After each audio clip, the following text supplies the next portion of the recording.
Bienvenue à tous ceux qui ont vécu une histoire qui leur fait encore mal.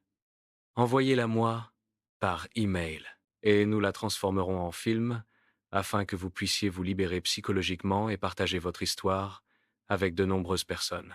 Je m'appelle Marc et j'habite à Nice. Je suis marié depuis 3 ans et j'ai commis une erreur avec une collègue de travail. Mais ma conscience m'a fait souffrir et je n'ai pas pu garder cela caché à ma femme, même s'il lui était impossible de le découvrir si je ne le lui avais pas avoué. Je lui ai donc avoué la vérité. Je n'attendais ni sa pitié ni son pardon, je voulais seulement me libérer. J'attendais n'importe quelle réaction de sa part et j'étais prêt à accepter toute réponse. Elle m'a répondu comme si elle attendait ce moment. Elle a dit tout simplement: «Je te pardonne tout, sauf la trahison.» J'ai essayé de me justifier en disant que si je ne l'aimais pas, je n'aurais jamais décidé de lui avouer et qu'elle n'aurait jamais su ce qui s'était passé. Mais rien n'a marché avec elle. Elle a pris la décision de renoncer et j'ai accepté cette décision.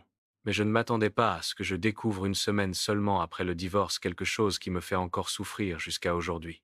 Je suis entré dans un restaurant et j'ai trouvé mon ex-femme avec un homme inconnu.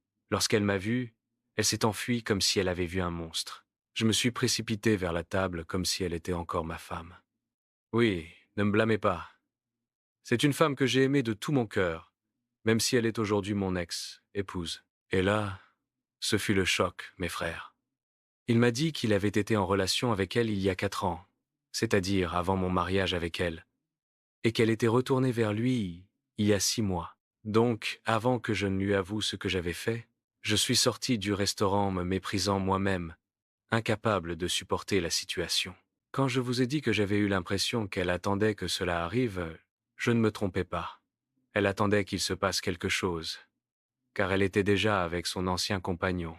J'ai voulu partager mon histoire sur cette chaîne parce que je suis toujours célibataire. Je n'ai pas réussi à retrouver ma vie normale. Un seul sentiment me hante chaque nuit, celui d'avoir été stupide. Stupide de cœur, pas d'esprit. 2 ans ont passé depuis cette histoire, et ma blessure ne s'est toujours pas refermée.